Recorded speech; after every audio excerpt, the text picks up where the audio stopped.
Ouais. Ouais, ok, mais il y a moins de gens aujourd'hui, fait que je peux juste le faire sans micro. Allô? Allô? Ouais, mais parce qu'il devait fermer un truc. Mais je vais le faire sans micro, Inch'Allah. Ouais, parce qu'il y a moins de gens aujourd'hui de toute façon. Fait que si tu- Ah non, c'est bon. Ça marche? Allô? C'est bon. Ok. Vas-y. Barakallah. وفيك إن الحمد لله نحمده ونستعينه ونستغفره ونعوذ بالله تعالى من شرور أنفسنا ومن سيئات أعمالنا من يهدي الله فلا مضل له ومن يضلل فلا هادي له وأشهد أن لا إله إلا الله وحده لا شريك له وأشهد أن محمدا عبده ورسوله صلى الله عليه وعلى آله وأصحابه ومن تبعهم بإحسان إلى يوم الدين يا أيها الذين آمنوا اتقوا الله حق تقاته ولا تموتن إلا وأنتم مسلمون رب اشرح لي صدري ويسر لي أمري واحلل عقدة من لساني يفقهوا قولي Bismillah. Donc la semaine passée, pour ceux qui n'étaient pas là, j'ai commencé une série, c'est une série de 3 halaqas. C'est les 3 qualités que le prophète sallallahu alayhi wa sallam a mentionnées pour avoir la douceur du iman, la douceur de la foi.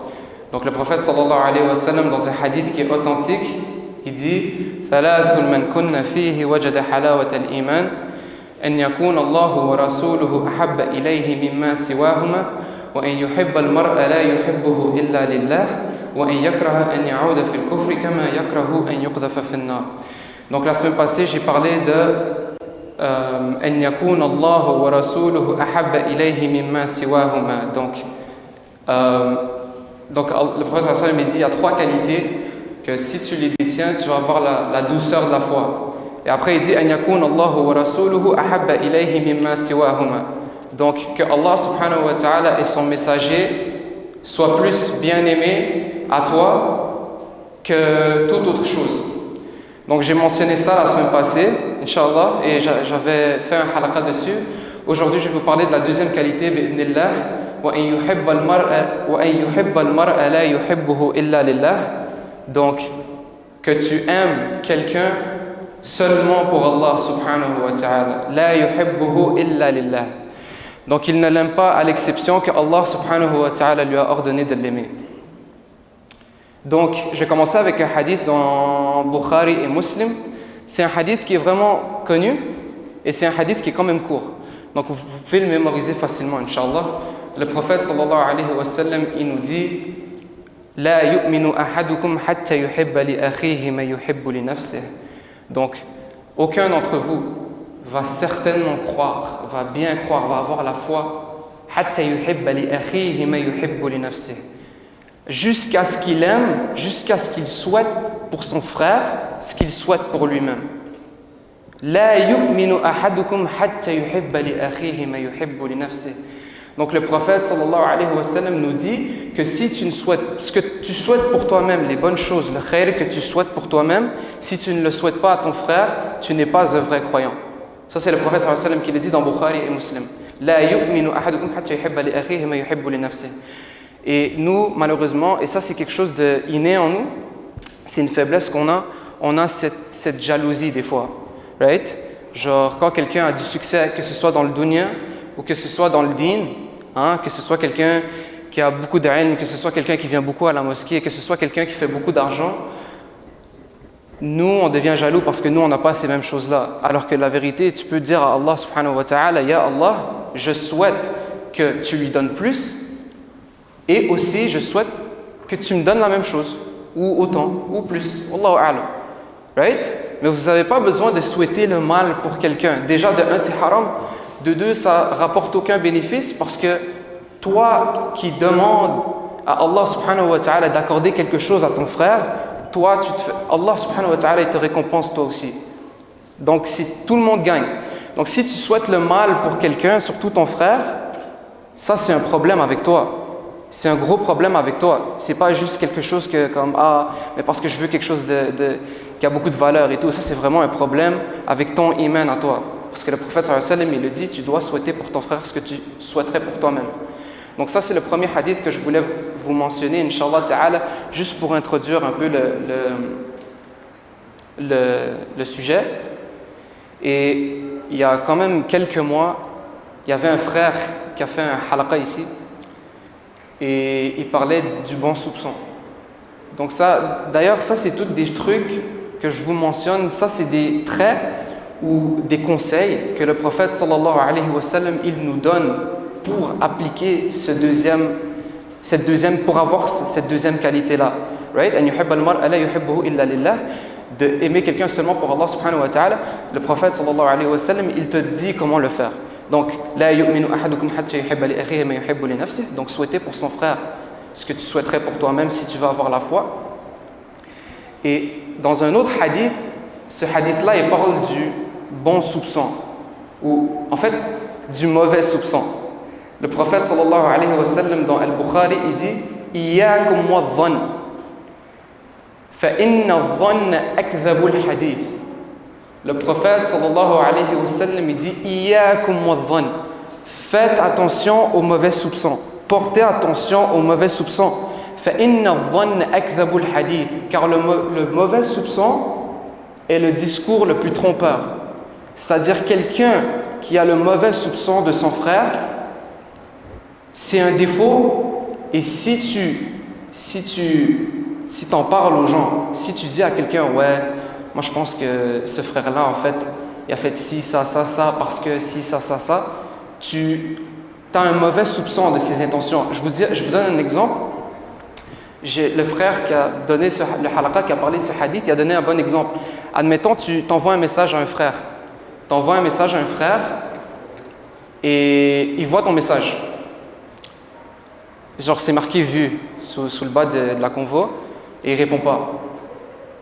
Ce hadith-là s'applique. Pourquoi? Parce qu'il y aura des gens qui disent « Oh ouais, mais ce gars-là, il est tellement hautain, il pense qu'à lui, il se pense meilleur que les autres. » Il ne me répond pas, je lui pose une question, il ne me répond pas, il me néglige, nanana. Alors que la vérité, c'est peut-être qu'il a oublié de te répondre. Peut-être qu'il a vu ton message, mais il y a eu un iqama, il était à la mosquée, il y a eu un iqama et boum, il devait prier avec tout le monde. Donc il n'avait pas le temps de répondre à ton message. Et après la prière, il a oublié de répondre à ton message. Quelqu'un qui détient le mauvais soupçon, il va se dire « Non, ouais, c'est une mauvaise personne, tellement irrespectueuse et tout. » Mais un vrai frère, quelqu'un qui est mu'min, quelqu'un qui est croyant, il va prendre ce hadith en considération. Iyyakum wa dhann fa inna dhann akdhabu al-hadith. Il va se dire, peut-être qu'en fait, il n'a juste pas vu mon message. Ça dit vu, mais il ne l'a pas vu, ou il a oublié de me répondre, ou il était trop occupé, ou quelqu'un lui parlait en face. Vous comprenez ce que je veux dire? Ou quelqu'un tu dis salam alaykum à quelqu'un, il ne te répond pas. Tu vois un frère à la mosquée, tu lui dis assalamu alaykum wa rahmatullahi wa barakatuh, il ne te répond pas. C'est possible qu'il ne t'ait pas entendu, ou c'est possible qu'il t'ait entendu, mais il croyait que tu t'adressais à quelqu'un d'autre. Ça, c'est une possibilité aussi. Donc, iyyakum wa dhann fa inna dhann akdhabu al-hadith. Donc, faites attention aux mauvais soupçons, car le mauvais soupçon est le discours le plus trompeur. Quelqu'un qui fait que penser mal des gens, un musulman qui fait que penser mal des gens, si tu entends quelqu'un dire des mauvaises choses sur quelqu'un d'autre parce qu'il a un mauvais soupçon, soit tu gardes tes distances, soit tu lui dis frérot, le prophète sallallahu alayhi wa sallam, il nous dit d'avoir un bon soupçon de notre frère. Et le message s'applique pour les sœurs aussi, n'importe quel croyant. Sauf si vraiment il y a une preuve concrète du contraire. C'est-à-dire si le frère ou la sœur a clairement fait quelque chose de mal, là il faut dénoncer. C'est le contraire maintenant, il faut dénoncer ce que la personne a fait. C'est comme ce que j'ai dit dans un autre hadith, le prophète sallallahu alayhi wa sallam, il dit « Ata'murunna bil ma'ruf wa la tanhawunna 'anil munkar » Prenez ce qui est bien, interdissez ce qui est mal. Donc lorsque c'est clair que ce que la personne fait c'est mal, vous dites que ce que cette personne-là fait c'est mal. Mais si c'est pas clair et si on ne connaît pas les intentions du frère ou de la sœur, il faut avoir le bon soupçon. Parce que c'est ça que le prophète sallallahu alayhi wa sallam nous a ordonné de faire. Après il dit wala tahassasu wala tajassasu. Il nous dit de ne pas chercher wala tahassasu, ne pas chercher pour les torts, ne pas chercher les torts d'un frère. Si un frère fait de quoi, surtout si c'est quelque chose de bien, tu regardes ce qui est bien. Si tu remarques quelque chose de mal, il n'y a pas de problème, fais juste lui dire, tu lui conseilles, tu lui dis frérot, prochaine fois, tatati, tatatata. Mais il y a des frères, surtout lorsqu'il y a des vidéos, des rappels sur internet, la personne peut littéralement dire quelque chose de vrai et il y a quelqu'un qui va commencer, et il y a quelqu'un, mettons dans les commentaires ou peu importe, il va commencer à dire ah ouais, mais t'as pas fait ci, ça, ça, ça. Ah ouais, mais t'as dit ça de la mauvaise façon, alors qu'en vérité, il l'a dit comme il faut. Je vous donne un exemple vraiment concret, ça m'est arrivé hier. La semaine passée, je vous ai parlé du hadith du prophète sallallahu alayhi wa sallam lorsque tous les prophètes vont refuser d'intervenir en notre faveur. Vous vous rappelez de ce hadith pour ceux qui étaient là? Je vous ai parlé de tous les prophètes qui disaient nafsi, nafsi, parce qu'Allah azza wa jal, il va être en colère comme il n'a jamais été auparavant. Le prophète sallallahu alayhi wa sallam, il a dit. Et ce frère-là, il voit ce rappel, il a vu ce rappel et il s'est dit oh non, mais quelle ignorance. Dans le fond, ce que le frère il m'a dit mais comment est-ce que tu peux dire que Allah est en colère comme sa création peut être en colère? Comment est-ce que tu compares la colère de Allah Azza wa Jal à la colère de sa création, à la colère d'un être humain ou à la colère d'un animal? Mais j'ai jamais dit ça. J'ai même pas dit ça. J'ai cité mot pour mot le hadith. Certes, j'aurais peut-être dû dire que Allah subhanahu wa ta'ala, lorsqu'on parle d'un attribut qu'il détient, il faut préciser que cet attribut-là ne concorde pas avec les attributs d'un être humain. C'est-à-dire, cet attribut-là convient à sa majesté à lui. C'est-à-dire, si Allah subhanahu wa ta'ala est fâché, c'est pas comme un humain qui est fâché, ou c'est pas comme un animal qui est fâché. C'est comme l'amour de Allah azza wa jal. C'est comme n'importe quel attribut que Allah subhanahu wa ta'ala. C'est comme la main. Allah subhanahu wa ta'ala dit Tabarakalladhi biyadihi al-mulk wa huwa ala kulli shay'in qadir. Il dit biyadihi al-mulk, en sa main. Mais est-ce que c'est une main comme celle-là? Non. Qui a dit? On fait juste affirmer ce que Allah azza wa jal il affirme. Mais moi, ce que j'ai fait, c'est que j'ai juste cité les hadiths mot pour mot et le frère il fait juste dire ouais mais t'es en train de dire ça, alors que j'ai littéralement rien dit. Ça, c'est un mauvais soupçon parce que j'ai littéralement rien dit et il fait juste mettre des mots dans ma bouche. Vous comprenez donc? Cherchez pas pour les torts des frères. Si quelqu'un fait quelque chose de bien, vous l'encouragez, vous lui dites Allahumma barik frérot, juste continue comme ça. Si tu vois que la personne, ce qu'elle a fait, c'est mal ou bien, mais il y a certaines choses que cette personne-là doit corriger, alors oui, tu peux te permettre de le corriger, mais avec hikmah, avec la sagesse et dans le respect. Et sois honnête. Commence pas à juste refuter quelqu'un pour le plaisir de le refuter. Vous comprenez? Et wala tajassasu, et espionnez pas. Donc commencez pas à c'est un peu similaire au premier défaut. Donc commencez pas à quelqu'un qui vit sa vie, essayez pas de, vous voyez, trop le superviser là. Vous voyez, c'est Allah subhanahu wa ta'ala qui voit tout. Et toi, occupe-toi de toi. Et Inch'Allah, si jamais tu vois, comme j'ai mentionné, si tu vois le shar, tu lui dis. Mais commence pas à faire exprès et chercher pour les torts du frère. Parce que ça va à l'encontre des droits de ce musulman-là que Allah subhanahu wa ta'ala lui a accordé. Donc, il faut vraiment faire attention à ça. Donc ça, c'est les hadiths dans Sahih al-Bukhari que le prophète sallallahu alayhi wa sallam a mentionné. Là maintenant, je vais vous parler. Là, je vous ai pas mal parlé de la relation entre frères et la relation entre sœurs. Mais ce que les gens ils négligent beaucoup, c'est la relation avec leurs parents. Quand Allah subhanahu wa ta'ala il dit, quand le prophète sallallahu alayhi wa dit wa yuhibbu al-mar'a la yuhibbu illa lillah, ça s'applique aussi aux parents. Parce que des fois, nos parents, ils ont des torts. Nos parents, ils ont nos torts. Ils ont des torts, parce que c'est des humains, ils ne sont pas infaillibles, comme nous on n'est pas infaillibles. Mais tu dois quand même être respectueux envers tes parents, tu dois quand même obéir à tes parents, tu dois quand même écouter tes parents, tu dois quand même interagir avec tes parents. Et Allah subhanahu wa ta'ala dans Sourate Al-Isra, ayah 23 et 24, il dit وَقَضَى رَبُّكَ أَلَّا تَعْبُدُوا إِلَّا إِيَّاهُ وَبِالْوَالِدَيْنِ إِحْسَانًا إما يبلغن عندك الكبر أحدهما أو كلاهما فلا تقل لهما أف ولا تنهرهما وقل لهما قولا كريما واخفض لهما جناح الذل من الرحمة وقل رب ارحمهما كما ربياني صغيرا. Donc Allah subhanahu wa ta'ala dans Sourate Al-Isra, et c'est vraiment intéressant, je vais vous dire pourquoi. Il dit وَقَضَى رَبُّكَ أَلَّا تَعْبُدُوا إِلَّا إِيَّاهُ. Donc Allah nous a ordonné d'adorer seulement lui. La ilaha illallah. Nul ne mérite d'être adoré sauf Allah subhanahu wa ta'ala. Ça c'est tawhid. C'est la doctrine principale.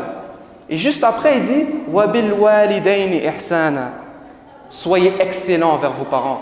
Il ne vous dit pas faites le minimum. Il ne vous dit pas soyez modérés. Il dit « Wa bil walidayni ihsana » إما يبلغن عندك الكبر أحدهما أو كلاهما فلا تقل لهما أف. Si jamais vous avez cette bénédiction d'Allah subhanahu wa ta'ala, que soit un de vos parents est encore en vie, ou deux de vos parents sont encore en vie, إما يبلغن عندك الكبر أحدهما أو كلاهما, que vos parents, soit un de vos parents, soit deux de vos parents, Allah subhanahu wa ta'ala leur accorde une longue vie. فَلَا تَقُلْ لَهُمَا أُفْ. Ne leur dis même pas ouf. Et ça, c'est pas parce que, quoique oui, nos parents ils méritent, mais c'est pas parce qu'ils le méritent, c'est parce que Allah subhanahu wa ta'ala, c'est ce qu'on appelle birr al-walidayn. C'est le droit des parents que Allah subhanahu wa ta'ala leur a accordé de base. Ça, c'est fi sabilillah. إِمَّا يَبْلُغَنَّ عِنْدَكَ الْكِبَرَ. S'ils atteignent old age, j'ai oublié comment on dit en français, genre la vieillesse, pardon. S'ils atteignent la vieillesse, أحدهما أو كلاهما فلا تقل لهما أف. Ne leur dis même pas ouf, ça c'est Allah subhanahu wa ta'ala qui nous le dit ça. ولا تنهرهما وقل لهما قولا كريما. Ne sois pas dégoûté de eux, ne te dissocie pas d'eux et parle-leur avec des mots, interagis avec eux de façon respectueuse et noble. وَاغْفِضْ لَهُمَا جَنَاحَ الذُّلِّ مِنَ الرَّحْمَةِ. Donc, c'est implicite, c'est une métaphore. Allah subhanahu wa ta'ala, il nous dit « Amène tes ailes d'humilité par ta miséricorde. » وَقُلْ رَبِّ ارْحَمْهُمَا كَمَا رَبَّيَانِي صَغِيرًا. Donc, Allah et dit « رَبِّ ارْحَمْهُمَا كَمَا رَبَّيَانِي صَغِيرًا. » Allah, fais ta miséricorde envers mes parents tels qu'ils m'ont élevé quand j'étais petit. Donc,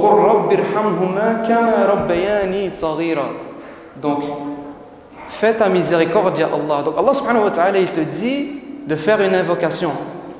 De faire une invocation pour tes parents. Ça, c'est un ordre d'Allah subhanahu wa ta'ala. Donc, lorsque le prophète sallallahu alayhi wa sallam, il nous dit وَأَن يُحِبَّ الْمَرْءَ لَا يُحِبُّهُ إِلَّا لِلَّهِ, c'est parce que Allah et son messager, ils savent que des fois, le comportement des gens, des croyants, te dérange. Beaucoup. Il y en a qui sont irrespectueux envers toi. Il y en a qui t'enlèvent tes droits. Il y en a qui vont t'insulter. Il y en a qui vont parler sur ton dos. Il y en a qui vont prendre avantage de toi, etc., etc., etc. Mais ils ont quand même un droit par rapport à toi, comme toi, tu as un droit par rapport à eux. Et si eux, ils t'enlèvent ton droit, tu dois quand même leur donner. Tu dois quand même les aimer pour Allah subhanahu wa ta'ala. Illa lillah, c'est pour Allah subhanahu wa ta'ala. Donc lorsque tu fais quelque chose, dis-toi toujours que c'est pour Allah subhanahu wa ta'ala. C'est pas pour ton pur plaisir. Parce que si on se fie seulement à nos bénéfices à nous, il y a combien de choses qui ne nous plaisent pas? Il y a combien de choses qu'on n'a pas envie de faire? Il y a combien de choses qui ne concordent pas avec ce dont nous, on désire? Est-ce qu'on va délaisser toutes ces choses-là juste parce qu'on n'a pas envie? Non. C'est comme la prière. C'est comme le ilm, c'est comme s'abstenir du haram. Toutes ces choses-là, on le fait fi sabilillah. Donc, cet amour, c'est un amour exclusif par rapport à Allah Azza wa Jal. C'est un amour, c'est un amour qui est accordé par rapport aux croyants qui sont avec toi, mais c'est pour Allah subhanahu wa ta'ala. Donc, c'est vraiment quelque chose à retenir. Et le prophète sallallahu alayhi wa sallam, il nous parle des 7 groupes de personnes qui vont être sous l'ombre de Allah subhanahu wa ta'ala le jour du jugement, le jour où est-ce qu'il n'aura pas d'ombre sauf l'ombre de Allah azza wa jal. 7 types de personnes, pas 7 personnes, c'est 7 catégories de personnes. L'une des catégories, c'est 2 personnes qui se sont aimées pour Allah subhanahu wa ta'ala. Donc si tu vois un frère et tu le vois, tu sais qu'il croit en Allah, tu sais qu'il croit en son messager, tu sais qu'il a la foi, tu sais que c'est un croyant, tu lui dis « je t'aime en Allah ». Et c'est important aussi parce que dans un autre hadith qui est authentique, le prophète sallallahu alayhi wa sallam, il nous dit de rappeler à nos frères qu'on les aime en Allah. C'est important de leur rappeler. Parce que, tu sais, des fois, il y a des gens, ils se sentent délaissés, ils se sentent seuls et tout ça. Mais c'est ton frère, c'est un croyant. Donc c'est important que tu lui rappelles que tu l'aimes en Allah et que tu lui souhaites le mieux, que tu lui souhaites le khayr et que tu ne cherches pas à seulement mentionner ses défauts. Vous comprenez ce que je veux dire? Seulement mentionner le mal qu'il a fait. Vous mentionnez le bien et vous l'encouragez. Fi sabilillah. Et un dernier ayah, Allah subhanahu wa ta'ala dans le Coran, et il dit, et il cite certaines personnes yawm al-qiyamah. Et cette personne-là va dire Ya waylata laytani lam attakhid fulanan khalila. Donc, ça c'est juste un ayah, juste pour que vous fassiez attention. Il va y avoir des frères qui sont musulmans, mais ils vont seulement vous ramener vers le haram. Ils vont seulement vous ramener vers le haram. Et c'est aussi une leçon pour ne pas être ami avec n'importe qui. Ya waylata laytani, malheur à moi. Ya waylata laytani lam attakhid fulanan khalila. Fulan, c'est quelqu'un qui est. C'est comme dire genre X, Y, and Z. Genre c'est quelqu'un de random. Quelqu'un qui est par rapport. Fulanan khalila. Khalil, c'est ton meilleur ami. C'est ton meilleur ami. Donc, lam attakhid fulanan khalila. Genre, malheur à moi qui a pris ce fulan, cette personne qui, en vrai, aux yeux d'Allah, n'a aucune valeur, comme un khalil, comme mon meilleur ami. Et j'ai négligé mes vrais frères, ceux qui souhaitaient le mieux pour moi, ceux qui voulaient vraiment que je réussisse dans le akhira, ceux qui voulaient vraiment m'éloigner du haram, ceux qui voulaient vraiment me rapprocher de la sunna du prophète sallallahu alayhi wa sallam, et me rapprocher de la mosquée, me rapprocher du ilm, me rapprocher du din. J'ai négligé ces gens-là parce que je trouvais qu'ils étaient trop extrêmes ou qu'ils étaient trop radicaux. Je les ai négligés pour qui? Pour des foulans, pour des gens qui, en vrai, ils faisaient juste faire du haram, on faisait juste parler de haram. Aucune baraka dans nos discussions, dans nos conversations, aucune bénédiction, quoi que ce soit. Donc il faut faire attention aussi, c'est qui qu'on choisit comme nos amis, comme étant nos amis. Ya waylata laytani lam attakhid fulanan khalila. Malheur à moi qui a considéré ce fulan comme un khalil, comme mon meilleur ami. Ce fulan, cette personne-là qui n'a pas d'importance, comme un khalil. Donc faites vraiment attention. Faites attention à vos choix. Portez attention à qui vous décidez, qui vous considérez comme vos amis. Mais n'oubliez pas aussi que lorsque quelqu'un est musulman, quand quelqu'un croit en Allah subhanahu wa ta'ala, vous vous assurez que cette personne-là, Inch'Allah, éventuellement, ultérieurement, elle fait le khayr. Si c'est quelqu'un qui fait le khayr, tu l'encourages. Si c'est quelqu'un qui fait le mal, tu lui conseilles, fi sabilillah, parce que tu veux le rapprocher d'Allah Azza wa Jal. Et quelqu'un que tu veux encourager, tu l'encourages, fi sabilillah, parce que tu veux le rapprocher d'Allah Azza wa Jal. Donc, c'est pas mal ça que je voulais vous dire aujourd'hui. سبحانك اللهم وبحمدك أشهد أن لا إله إلا أنت أستغفرك وأتوب إليك. Je pense que ouais, il va y avoir notre chef qui va faire une annonce. Ici? Ok. Donc juste notre chef Foudel, il va faire une petite annonce pour vous, Inch'Allah, rapidement. Et après, ça va bientôt être Aïcha bi'idhnillah, dans comme 10-12 minutes. Donc ça va être 37 et 40, pardon. Donc, barakallahu fikum.